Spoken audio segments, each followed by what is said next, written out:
Hello friends and my dear students, मैं हूं A K. Jha और आप सबका स्वागत करता हूं आज के हमारे इस वीडियो में, इस क्लास में। आज क्लास 12th में बिजनेस स्टडीज का एक टॉपिक लेकर आया हूं जो ऐसे तो बहुत छोटा सा टॉपिक है, बट इससे क्वेश्चंस आते हैं, एमसीक्यूज भी आते हैं और न्यूमेरिकल क्वेश्चन, आपको डिस्क्रिप्टिव क्वेश्चन भी आते हैं। तो let's start the class of today. आज हम बात करेंगे कंज्यूमर प्रोटेक्शन के बारे में। चैप्टर नंबर 12 है, क्लास 12th का चैप्टर नंबर 12 बिजनेस स्टडीज का ये टॉपिक है, ध्यान रखिएगा। आज सोचा संडे है तो सोचा मैंने आप लोगों के भी लिए एक वीडियो बना दूं ताकि बच्चों की क्लास भी हो जाएगी और समझ में भी आ जाएगा कि आखिर ये होता क्या है। First of all, consumer, who is called the consumer? Consumer कौन होता है? देखिए, बायर, परचेजर या कस्टमर जरूरी नहीं है कि वो कंज्यूमर होगा। कंज्यूमर मतलब जो चीजों को कंज्यूम करता है, अपने यूज के लिए, अपने सेटिस्फैक्शन के लिए वस्तुओं को उपयोग में लाता है, उसको कंज्यूमर कहते हैं। साधारण भाषा में ये है।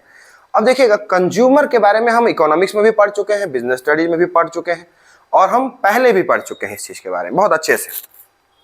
तो आज जो हमारा उद्देश्य है वो ये है कि कंज्यूमर प्रोटेक्शन चैप्टर को कम से कम इतना डील कर दिया जाए, इतना एक्सप्लेन कर दिया जाए ताकि बच्चों को जब उससे सवाल आए तो ऑब्जेक्टिव क्वेश्चन बिना झिझक के बच्चे उसको सॉल्व कर पाए, प्लस उनको ये पता चले चीजें अक्सर हमारे आंखों के सामने से गुजरती हैं और हम उस चीज को ऑब्जर्व नहीं करते हैं। आज मैं उन चीजों को आपको बोर्ड पे लिख कर एक्सप्लेन किया हूं और आपको आज आपके सामने प्रदर्शित करूंगा। ठीक है, चलिए देखिए, सबसे पहले कंज्यूमर प्रोटेक्शन होता क्या है उससे पहले हम ये बात करेंगे कंज्यूमर कौन है। Consumer is the king of market.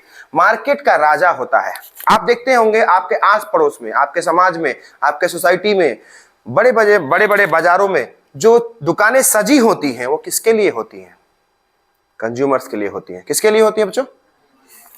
वो पूरा का पूरा जो मार्केट सजा हुआ है, जो पूरा सिस्टम तैयार है, सुबह सो के लोग उठते हैं और दुकानों पे जब फ्रेश होकर के आराम से उनका जो डेली रूटीन है दुकानें खोलना, किसके लिए दुकानें खुलती हैं? कंज्यूमर्स के लिए, कस्टमर्स के लिए। तो ये जो पूरा सिस्टम मार्केट का सजा हुआ है, everybody is just busy in और occupied in delivering some goods and services. If he performs those activities, जिसको बिजनेस एक्टिविटीज कहते हैं, पूरा का पूरा बिजनेस एक्टिविटीज किसको सेंटर में रख के किया जाता है? कंज्यूमर्स को। तो इसीलिए कहा गया है कि consumer is the king of the market. King मतलब राजा, जंगल का राजा शेर और मार्केट का राजा consumer. Market is nothing without consumers. Consumers के बिना मार्केट कुछ नहीं होता है। दुकानें सजी होंगी, कंज्यूमर्स नहीं होंगे तो उन दुकानों के सजे होने का कोई मतलब नहीं है। Consumers are the king of the market. Firstly note down, इस बात को दिमाग में अपने बैठा लीजिए, दिमाग में अपने रख लीजिए कि कंज्यूमर के बिना मार्केट कुछ नहीं है। Market minus consumer equal to zero, nothing. इसको हम लोग नथिंग बोल सकते हैं। ठीक है, मार्केट में कंज्यूमर नहीं तो मार्केट नहीं। So it can be said that consumer is the basis of the market. बिल्कुल कहा जा सकता है कि कंज्यूमर जो होता है वो मार्केट का आधार होता है। क्या होता है मेरे बच्चों? आधार, base. Without customer the market doesn't exist. Okay, आगे आते हैं। सर कंज्यूमर प्रोटेक्शन क्या होता है? Consumer protection means the protection of the consumers rights from being exploited by the unfair trade practices of producers and service providers. दुनिया में दो तरह की चीजें बिकती हैं, as I before discussed, goods and services. तो हमारे साथ जब हमको मार्केट में जब हम कोई चीज कंज्यूम करने चलते हैं, खरीदने चलते हैं, तो दो ही तरह की होती है, गुड्स एंड सर्विसेज। तो भैया, कंज्यूमर्स प्रोटेक्शन का मतलब होता है, उपभोक्ता संरक्षण का मतलब होता है, इसका हिंदी में नहीं होता उपभोक्ता संरक्षण। उपभोक्ता संरक्षण का मतलब होता है कंज्यूमर्स के राइट्स को प्रोटेक्ट करना, उनके राइट्स की क्षति ना हो। एक्सप्लॉइटेशन का मतलब होता है शोषण। उनके राइट्स का, उनके अधिकारों का, उनके जरूरतों का शोषण ना हो कि हाँ भैया इसको जरूरत है तो इसको हम इतना में बेचेंगे, इतना कम भी देंगे तो चल जाएगा। तो अभी हम उसके बारे में बात करेंगे कि कंज्यूमर्स के राइट्स को शोषित होने से या उनके शोषण होने से बचाया जाना ही कंज्यूमर प्रोटेक्शन कहलाता है। ठीक है, अब देखिए, बचपन से हमें ये पता होता है कि हमारे साथ अगर मार्केट में, समाज में कुछ दुर्व्यवहार होगा, स्कूल में, कॉलेज में, कहीं भी, तो मेरे पेरेंट्स, मेरे फैमिली मेंबर्स हैं, वो हमारा साथ देंगे।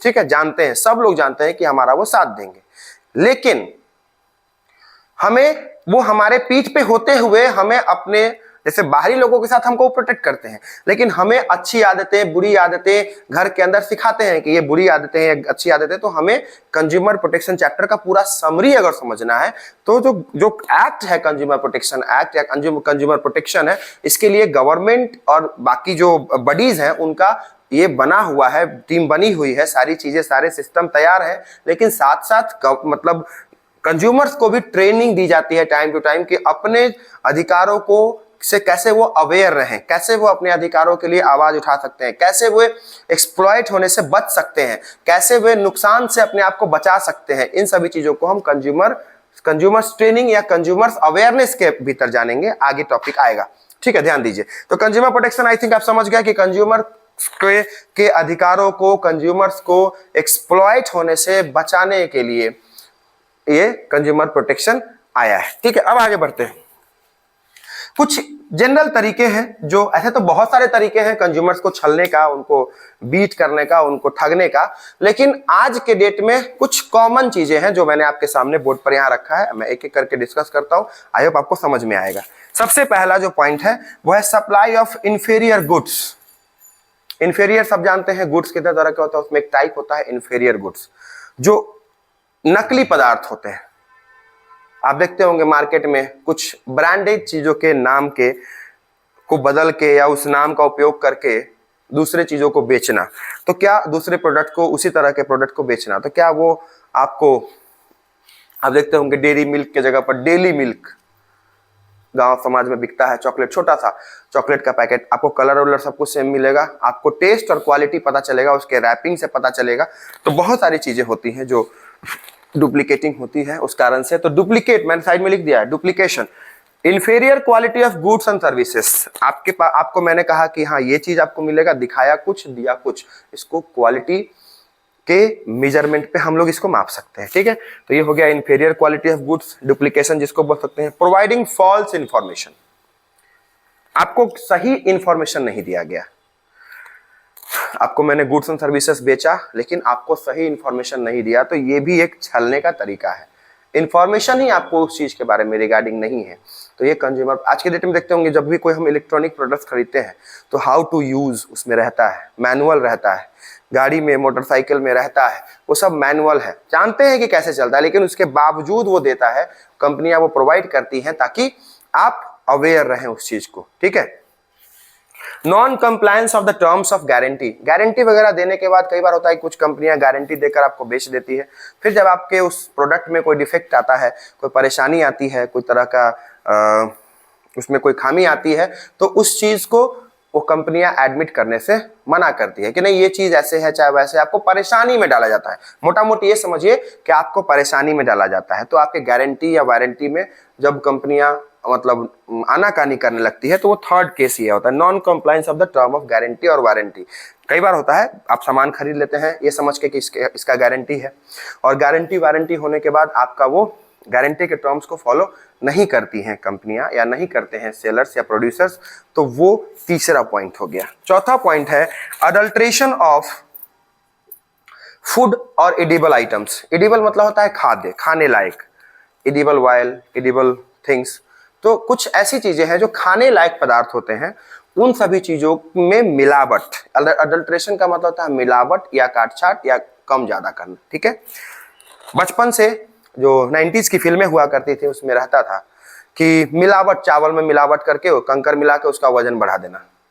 तो अगर मान लीजिए कि 1 केजी चावल में हम 50 ग्राम या 100 ग्राम कंकर मिलाते हैं तो बहुत ज्यादा डिफरेंस आने वाला नहीं है, क्योंकि 1 केजी चावल का कीमत अगर 50 रुपया है तो हमने 900 ग्राम्स चावल रखा, 100 ग्राम्स का पत्थर मिला दिया, तो 50 का जगह 45 का हुआ। लेकिन अगर ये 1000 किलो में किया जाए तो ये करप्शन होगा कि नहीं होगा?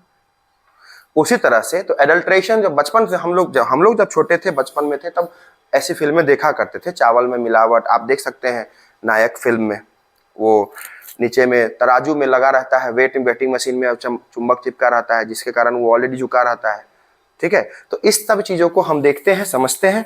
तो एडल्ट्रेशन ऑफ फूड आइटम्स मतलब खाने पीने की जो चीजें हैं उनमें मिलावट के कारण, हमने आपको कहा कि हम 1 लीटर दे रहे हैं लेकिन वो है 900 ml। हमने आपको कहा कि मतलब 1 लीटर ही आपको दे रहे हैं लेकिन उसमें मिलावट है, उसमें डुप्लीकेटिंग है, उसमें आपको जो ओरिजिनल चीजें जो मैंने आपको कही है कि मैं आपको दूंगा वो नहीं रहता है, कुछ ना कुछ उसमें मिलावट होती है, कुछ अडल्ट्रेशन होता है। तो वो चौथा पॉइंट हो सकता है। लास्ट पॉइंट है बच्चों लेस वेट और शॉर्ट मेजर, कह सकते हैं कम वजन। 1 केजी आपने किसी को कहा सामान देने के लिए, अगला आपको 1 केजी की जगह 950 ग्राम दे रहा है या 900 ग्राम दे रहा है। अब आपके पास घर में वजन रखने वाला तो है नहीं मशीन की, आप वजन करेंगे उसको। कभी कभी आप देखकर समझ जाते हैं, कह रहे उसके यहाँ से लाए थे तो 900 ज्यादा दिख रहा था 1 केजी, ये कम है थोड़ा सा। खासकर दूध में देखते होंगे आप, चीनी में देखते होंगे, ऑयल तेल में देखते होंगे, कपड़ा में देखते होंगे। शॉर्ट मीजर समझ रहे हैं, 1 मीटर कपड़ा लेने गए, पता चला आपको 90 सेंटीमीटर दिया, आपको पता नहीं है। और वो आप जाकर के दर्जी को देते हैं, दर्जी आपको बताता है कि सर ये तो 90 सेंटीमीटर है, 100 सेंटीमीटर नहीं है ये। तो इसलिए ये चारों पांचों तरीका है। कम वजन का मुद्दा आप लोग जरूर देखे होंगे अभी तक के लाइफ में, आपके सामने जब जो मुद्दे आते हैं उसमें ये मुद्दा जरूर देखा होगा आप लोगों ने, कम वजन का, चीजों का वजन कम और कम उसका मापन। कभी कभी मीट कपड़ों के लिए देख सकते हैं दूध, तेल, लिक्विड जो होता है उसमें उसको ही मापा जाता है लीटर पे। ठीक है, फल खरीदने गए सेब वाला के पास, सेब वाला आपको 2 किलो सेब दिया, थोड़ा सा उसमें कम था, 100-200 ग्राम कम था। ठीक है, ज्यादा कोई नहीं देगा, कम जरूर दे सकता है। ठीक है, इस बात का ध्यान रखिएगा। तो ये कुछ मुद्दे हैं कंज्यूमर प्रोटेक्शन, जिस कारण से कंज्यूमर्स के राइट्स को एक्सप्लॉइट किया जाता है। तो ये 4-5 मुद्दे हैं। मैंने पहले ही कहा कि इसके अलावा भी और कुछ मुद्दे होंगे, इसके मतलब अलावा इसके अतिरिक्त भी कुछ मुद्दे और भी होंगे, बट ये कुछ कॉमन मुद्दे हैं जो कंज्यूमर्स को इन मुद्दों के कारण इन सभी चीजों पे ठगा जाता है कहीं ना कहीं। ठीक है, तो इन मुद्दों को आप अच्छे से नोट कर लीजिए, स्क्रीनशॉट इसका ले लीजिए ताकि, ठीक है, ताकि आपको ये इसका स्क्रीनशॉट लेना जरूरी था। स्क्रीनशॉट इसका भी आप ले लीजिएगा। Need for consumers protection, consumer protection act को पहले समझ लीजिए। 2019 में कंज्यूमर प्रोटेक्शन आया था, इससे पहले आपको आगे फिर डिस्कस करें ये जान लीजिए आप लोग। ठीक है, from consumers point of view और from sellers point of view, दोनों के लिए कंज्यूमर प्रोटेक्शन एक्ट की आवश्यकता थी या कंज्यूमर के प्रोटेक्शन की आवश्यकता थी। कंज्यूमर प्रोटेक्शन दोनों के लिए इंपॉर्टेंट है, सिर्फ और सिर्फ कंज्यूमर्स के पॉइंट ऑफ व्यू से ही नहीं और सिर्फ सेलर्स के पॉइंट ऑफ व्यू से ही।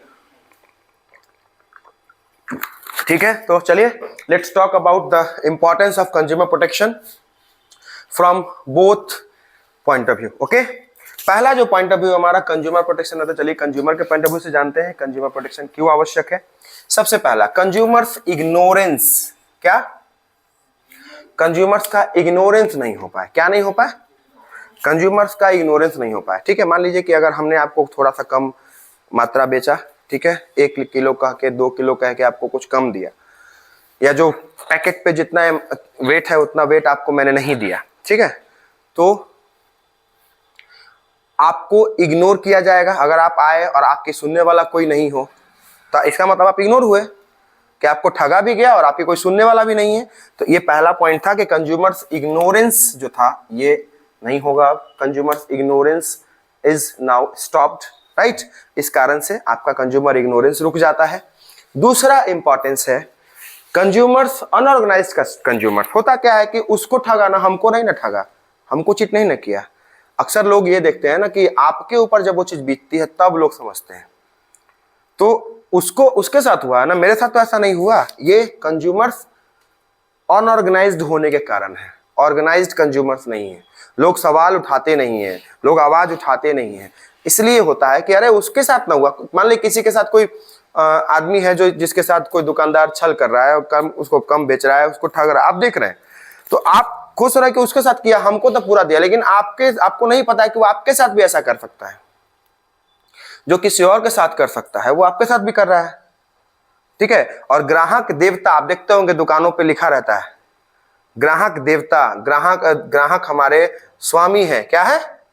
एक जगह मैंने दुकान पे देखा कि उधार मांगकर हमें शर्मिंदा ना करें, आज नगद कल उधार, ठीक है। अब आप कल सोच के जाइएगा तो कल भी आपको आज ही दिखेगा, ठीक है। दूसरी चीज, ग्राहक देवता होते हैं, कृपया अपने व्यवहारों से हमें शर्मिंदा ना करें। वो कितना अच्छा लिखा हुआ है, उसको देख करके कंज्यूमर के मन में भी एक आएगा कि चलो ठीक है, हमारे ग्रेस और हमारे मतलब प्रतिष्ठा का ख्याल रखा गया है, ठीक है, ये चीज समझिएगा। तो अनऑर्गेनाइज्ड कंज्यूमर्स को ऑर्गेनाइज करने के लिए ये एक्ट आया है। क्या आया है?